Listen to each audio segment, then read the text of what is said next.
Selamat datang di channel Maya Batari Stories. Jangan lupa subscribe, like, komen, dan share. Terima kasih. Novel romantis menikah beda usia, suamiku om kekasihku.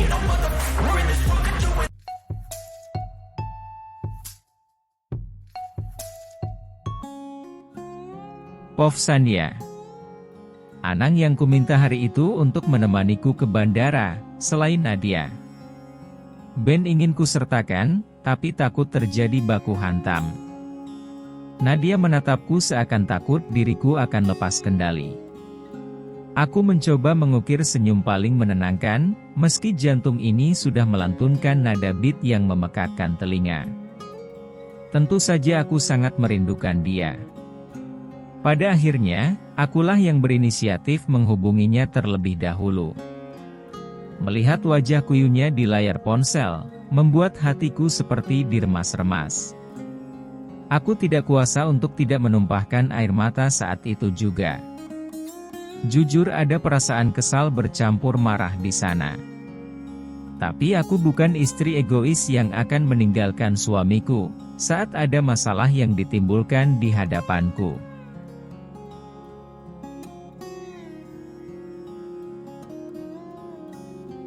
Maafkan aku sayang. Aku pergi tidak pamitan kepadamu. Maaf karena sudah menjadi suami, dan juga ayah yang tidak bertanggung jawab. Jemari gemetar suamiku terlihat mengusap-usap layar tabnya, yang pasti ada penampakan wajahku. Aku sangat merindukanmu dan juga anak kita. Tapi aku tidak memiliki keberanian untuk menghubungimu dulu. Mas tidak salah. Aku tidak apa-apa. Kami juga merindukan Mas. Cepat pulang ya. Wajahku sudah berlinang, hingga jilbabku pun ikut basah.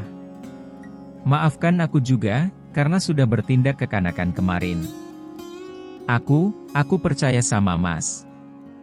Apapun yang terjadi, aku akan selalu setia mendampingi Mas sampai ajal memisahkan kita.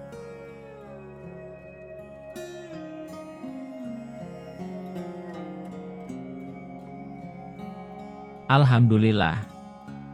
Terima kasih sayang. Kamu tahu, ini sangat besar artinya bagiku. Jangan pernah meragukan hatiku lagi. Seketika wajah Mas Mahesa berubah menjadi berseri-seri.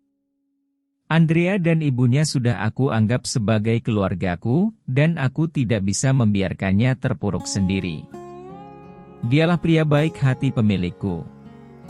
Pekerjaan dan pekerjaan, itu saja hal penting dalam benaknya selama ini.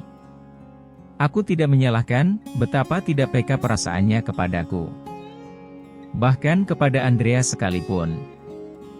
Dia mungkin memiliki insting pengusaha luar biasa, tapi tidak dengan perasaan wanita.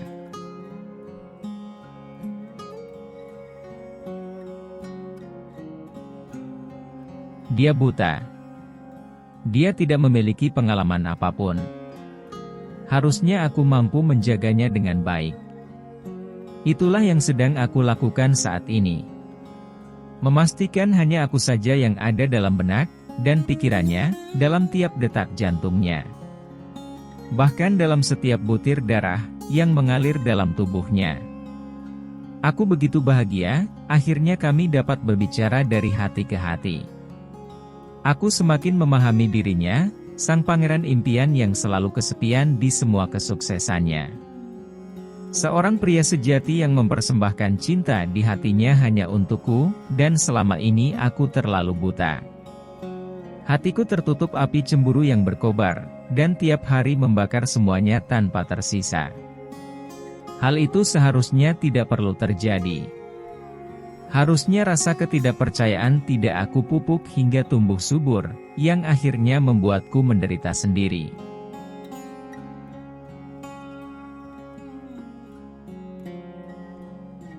Mungkin memang sangat sulit memiliki hatinya.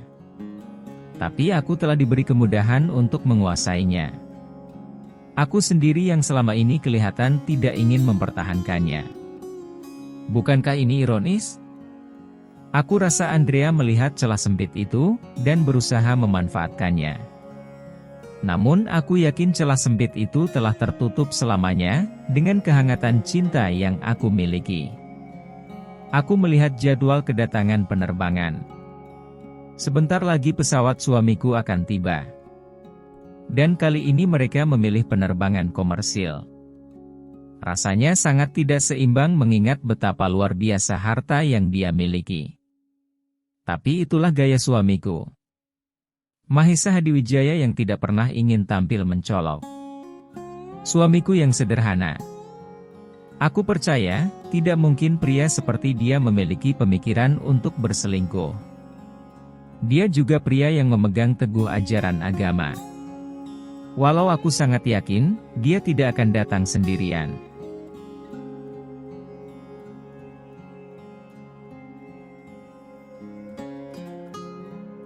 Masa cuti Andrea telah habis. Aku bisa membayangkan, akan seperti apa dia menempel pada suamiku. Jujur, rasa cemburu itu masih ada dalam hatiku. Tapi aku yakin sebagian besar karena hormon kehamilanku. Aku yang normal tidak akan memiliki perasaan terkutuk sebesar itu. Karena aku telah percaya kepada Mas Mahesa sejak pertama aku berjumpa dengannya. Kamu pikir akan semudah itu? Tanya Anang sinis. Wanita itu seperti ular beracun. Di hadapan pamanku saja dia sangat manis dan lugu, tapi apa pernah dia mencoba berkomunikasi secara baik denganmu? Dan aku hanya memasang senyum terbaik. Memastikan bahwa aku selalu berbuat yang terbaik untuk para sahabat suamiku, meski Andrea selalu bersikap sinis kepadaku.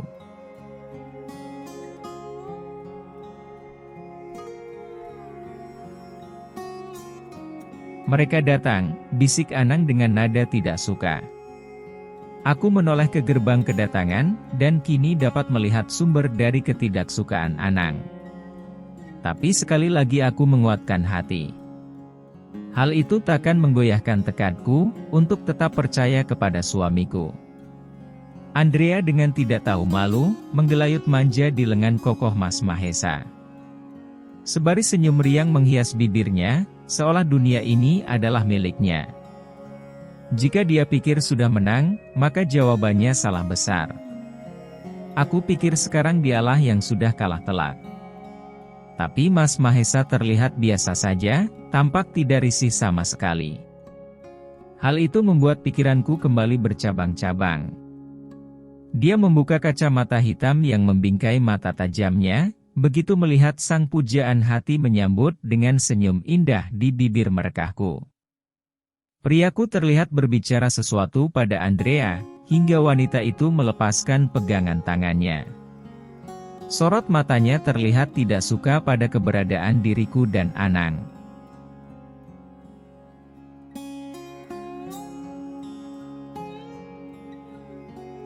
Sayang, aku merindukanmu. Aku menghamburkan tubuh yang mulai gendut, ke dalam pelukan suamiku yang hangat. Anang hanya melihatku dengan tatapan mencemooh. Sepertinya dia tidak berniat menyapa Andrea, yang sudah berdiri tidak jauh dari kami. Aku juga, balas Mas Mahesa sambil mencium pipi dan keningku. Tanpa malu-malu, aku menempelkan bibirku sejenak, hingga decikan tidak suka menghambur dari mulut Anang. Sebaiknya kita segera pulang, malu dilihat orang banyak.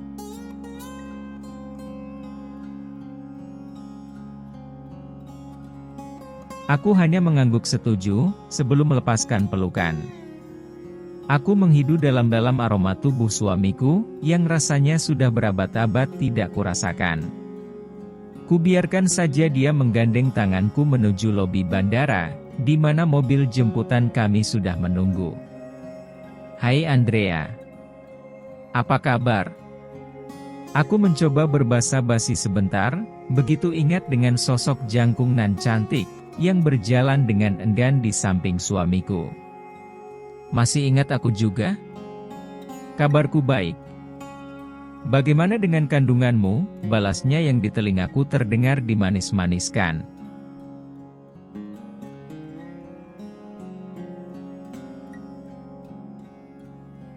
Menurutmu aku akan marah-marah seperti orang bodoh? dan mempermalukan diri sendiri di hadapan orang banyak?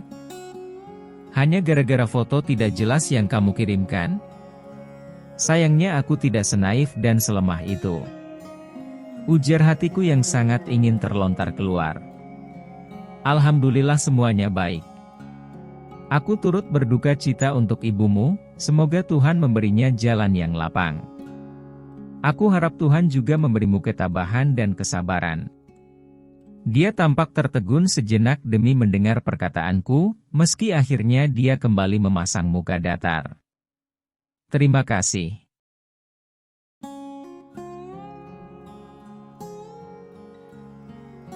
Akhirnya kami berpisah di lobi. Andrea akan ikut mobil jemputan hotel tempat dia menginap. Suamiku sebenarnya menawarkan untuk mampir dulu ke rumah, tapi dia menolak dengan halus. Aku tentu saja tidak berniat untuk membujuk. Masih teringat jelas semua foto-foto tidak penting yang dia kirim kepadaku. Jika menuruti kata hati, ingin rasanya kucetak dan kutempel di jidatnya yang lebar itu. Aku hanya bersyukur dia menolak, artinya aku langsung memiliki banyak waktu untuk bersama suamiku. Anang memilih untuk langsung pergi ke kantor. Mobil jemputannya sudah menunggu. Sebelum dia masuk ke mobil, aku masih sempat berterima kasih karena dia sudah dengan sukarela mau menemaniku. Dia memang memiliki sifat seperti Danang. Selalu ingin melindungiku. Meski aku yakin dia tidak memiliki perasaan yang sama kepadaku, seperti kembarannya dulu.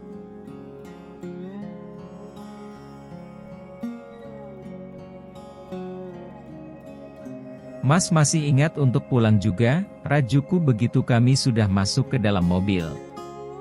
Nadia dan Pram tampak melirik kami dari kaca spion. Pram ini menurutku hebat. Baru saja menginjakan kaki di Jakarta, sekarang sudah membawa mobil kami menuju rumah.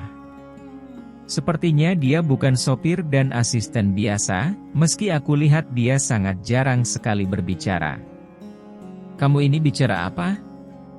Tentu saja aku akan pulang padamu, meski sejauh apapun aku pergi. Ucapan Mas Mahesa sukses membuat kedua pipiku bersemu merah. Dia memang jago sekali merayuku, atau aku saja yang gampang sekali tergoda olehnya.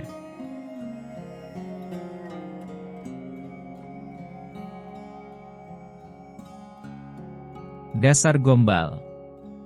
Aku menghindar ke pojokan ketika dia hendak meraih tubuhku ke dalam pelukannya. Dia malah merapat kepadaku. Ini sebuah kemajuan yang sangat baik. Mungkin dulu dia akan membiarkanku, dan bersikap sok jual mahal. Tapi hanya dengan komunikasi yang baik, kini dia telah aku mengerti sepenuhnya. Ada apa? Tanyanya ketika aku menatap sosoknya dengan prihatin. Hanya 5 hari tidak bertemu, aku melihatnya tidak terawat. Jambang halus sudah memenuhi pipi dan rahangnya, pertanda dia lupa bercukur. Bahkan ada garis-garis kerutan agak besar di sekitar mata dan mulutnya. Sungguh memprihatinkan sekali suamiku ini. Seolah tidak pernah diperhatikan oleh istrinya.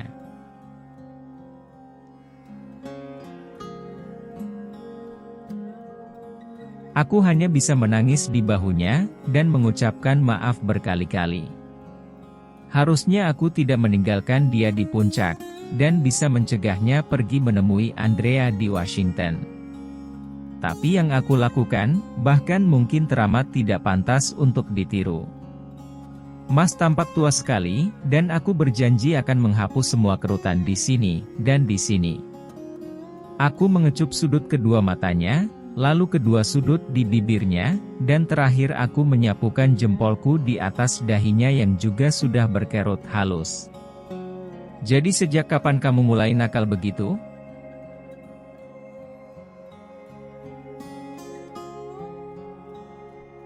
Sekali lagi aku merenggut mendengar ucapannya, tapi dia justru terdengar tertawa senang. Lalu aku merasakan tubuhku sudah dilingkupi pelukan hangat, dari tubuhnya yang masih kekar. Satu tangannya mengelus-elus perutku dengan sayang, sementara bibirnya sibuk mengulum bibirku yang tidak bisa menolak. Bahkan sepertinya Pram dan Nadia juga berpura-pura sibuk sendiri, demi menghindari memandangi kami yang tengah melepas kerinduan. Sungguh tidak beretika, tapi salahkan saja gelombang cinta yang selalu menggelora tiap kami berdekatan.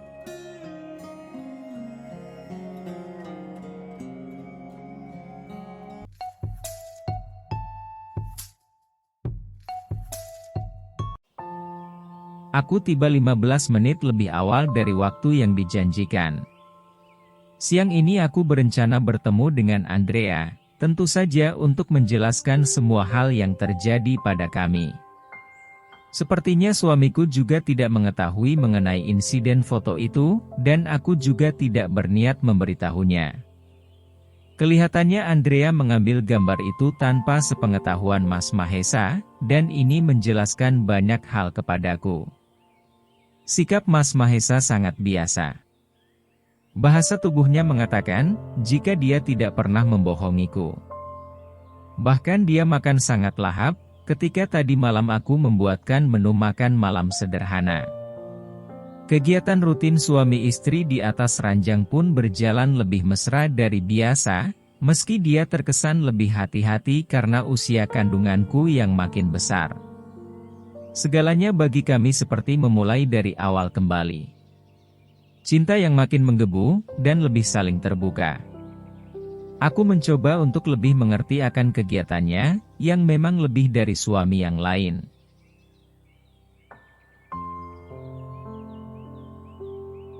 Aku tidak terlambat bukan?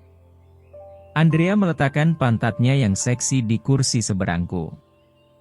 Siang ini dia memakai kemeja longgar tanpa kancing, dengan dalaman tank top berwarna putih. Celana jeans biru tampak pas membalut kakinya yang jenjang. Rambutnya yang pendek dibiarkan tergerai, dan wajahnya hanya terpoles make up sederhana. Aku mencoba tersenyum ramah kepadanya. Tidak. Sama sekali tidak. Aku lalu memanggil pelayan untuk mencatat pesanan kami. Aku memilih sebuah restoran indah.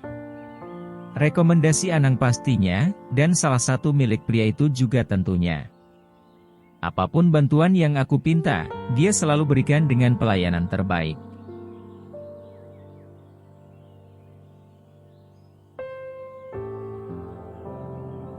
Jadi apa tujuanmu ingin bertemu denganku secara pribadi seperti ini? Nada suaranya terdengar tidak suka. Kedua matanya terlihat mengamati ruangan, yang aku pesan khusus untuk kami berdua. Alunan piano yang sengaja aku hadirkan, terdengar mengalun lembut dari sudut ruangan. Sementara menunggu pesanan datang, kami dapat melihat suasana taman indah di luar ruangan lengkap dengan kolam ikannya yang berair jernih. Aku membutuhkan tempat seperti ini untuk berbicara kepada Andrea, bukan klub malam atau kafe yang ramai dengan pengunjung. Baiklah. Sepertinya kamu sangat tidak sabar menunggu setelah makan siang. Langsung saja ke permasalahan kita. Ini mengenai foto-foto itu.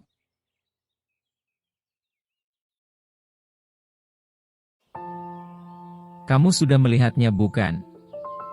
Jadi intinya lepaskan suamimu secara sukarela, atau aku akan merebutnya darimu, desisnya dengan suara mengintimidasi. Tapi aku berani mengundang Andrea kemari, artinya aku tidak takut kepada wanita itu. Dengan alasan apa, tanyaku lagi. Sepertinya dia hendak berbicara, tapi seorang pelayan masuk ke dalam ruangan membawakan pesanan kami.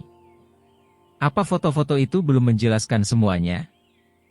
Wajahnya terlihat kesal.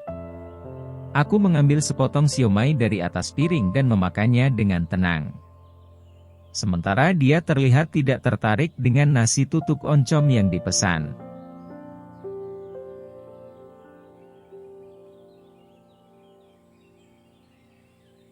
Bagaimana jika aku memutuskan untuk lebih percaya kepada suamiku daripada padamu, tantangku dengan berani. Aku melihatnya mengumpat kasar, tapi sedetik kemudian dia menyeringai licik. Memangnya apa yang dipikirkannya sekarang? Percayalah. Kamu akan menyesali ucapanmu itu, Sandhya, imbuhnya tanpa merasa bersalah sedetik pun. Kamu pikir tindakanmu itu sudah benar? Memangnya kamu sedang berurusan dengan siapa? Foto siapa yang sedang kita permasalahkan? Aku sungguh jengkel kepadanya.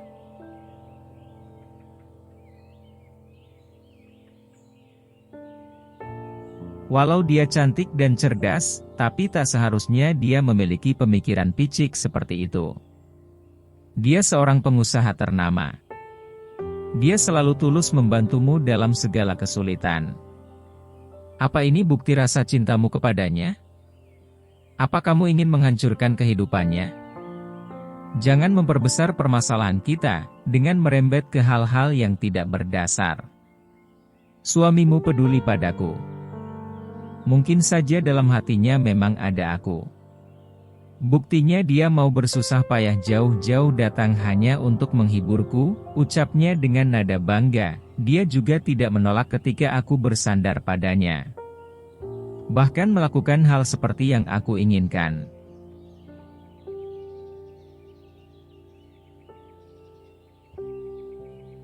Ya Tuhan, Andrea. Sadarlah. Kamu ini orang berpendidikan. Bagaimana jika foto-foto itu jatuh ke tangan orang tidak bertanggung jawab, dan mengedarkannya? Korbannya adalah suamiku. Orang yang tidak tahu apapun mengenai foto itu. Karir yang dia bangun dari nol akan hancur. Orang tidak akan mau lagi bekerja sama dengannya, kataku berapi-api. Tentu aku tidak ingin suamiku menanggung aib yang tidak dia lakukan. Tentu saja aku tidak sebodoh itu. Nadanya ketus, meski begitu dia sudah terlihat bimbang.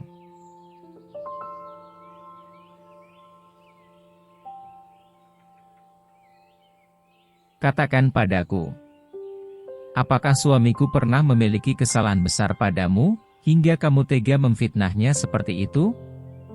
Apakah dia hanya berpangku tangan saja selama bersahabat denganmu? Sebegitu bencikah kamu padanya, hingga melakukan hal keji itu? Tanyaku lagi mencoba mengetuk hatinya. Tidak sepantasnya pengusaha profesional seperti dirimu, mencampur adukan masalah pribadi dengan masalah pekerjaan. Dia tentu tahu bahwa perbuatannya tidak baik. Mas Mahesa bukan orang jahat. Jika Mas Mahesa menarik semua investasi di perusahaan milik Andrea, maka bisa dipastikan wanita itu akan pailit. Hanya orang bodoh yang akan melakukan hal seperti itu. Aku melihat ekspresi wajahnya yang berubah-ubah. Kadang dia terlihat melamun, kadang terlihat gelisah, tapi di saat yang sama terlihat sedih.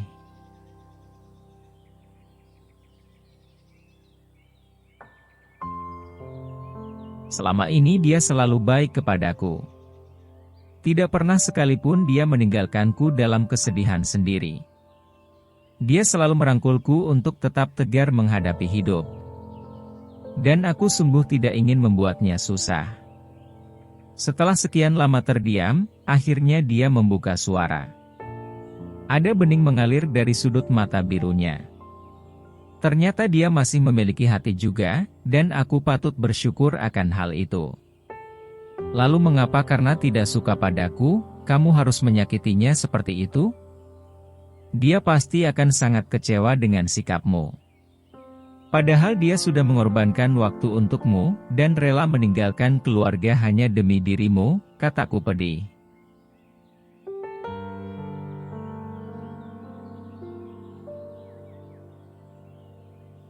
Sebegitu besar rasa kepedulian suamiku, dan mungkin ini yang dimaksudkan oleh Regina dan Rafika.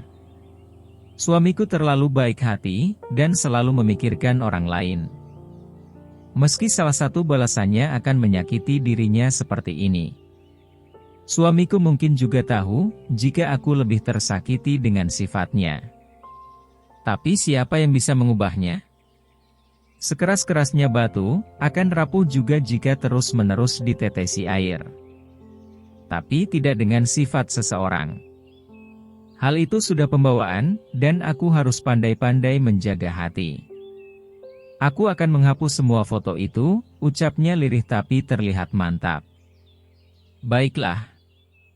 Terima kasih. Dadaku serasa baru saja terlepas dari himpitan berat. Sangat tidak bagus jika karir suamiku harus ternoda, hanya karena sebuah foto yang bahkan keberadaannya saja tidak pernah dia sadari. Aku tidak henti-henti mengucapkan syukur dalam hati.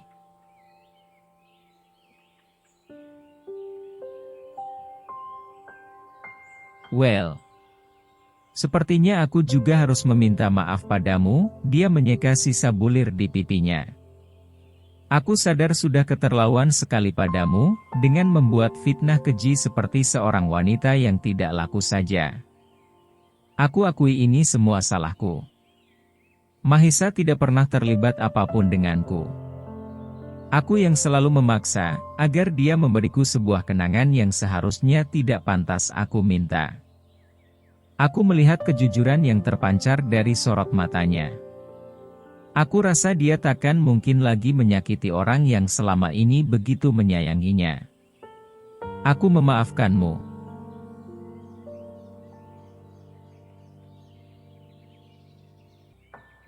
Terima kasih Sanya, Andrea menjabat tanganku dengan lembut dan tulus. Ada lagi. Dia terlihat bahagia bersamamu. Aku mengenalnya sudah lama, dan aku tidak pernah melihatnya memuja wanita seperti dia memujamu.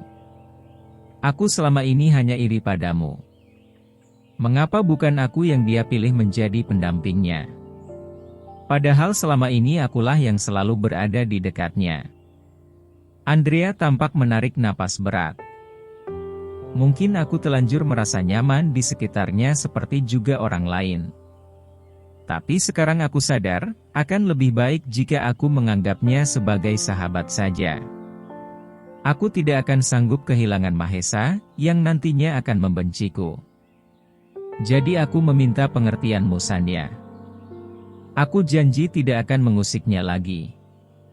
Kami tidak lebih hanya sekadar dua orang profesional, yang dihubungkan karena pekerjaan.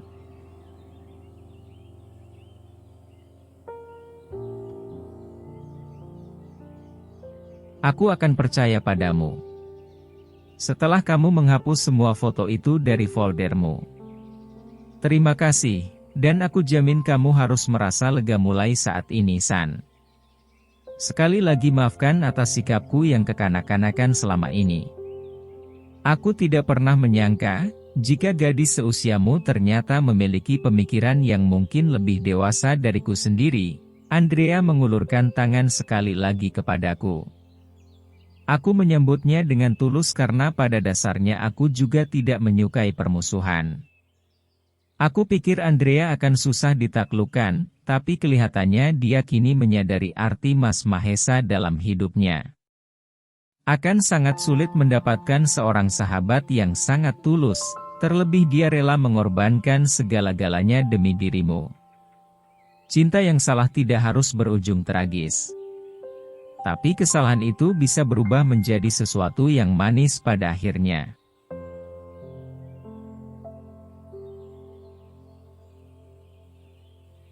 Terima kasih sudah menonton video ini. Sampai jumpa lagi di part selanjutnya.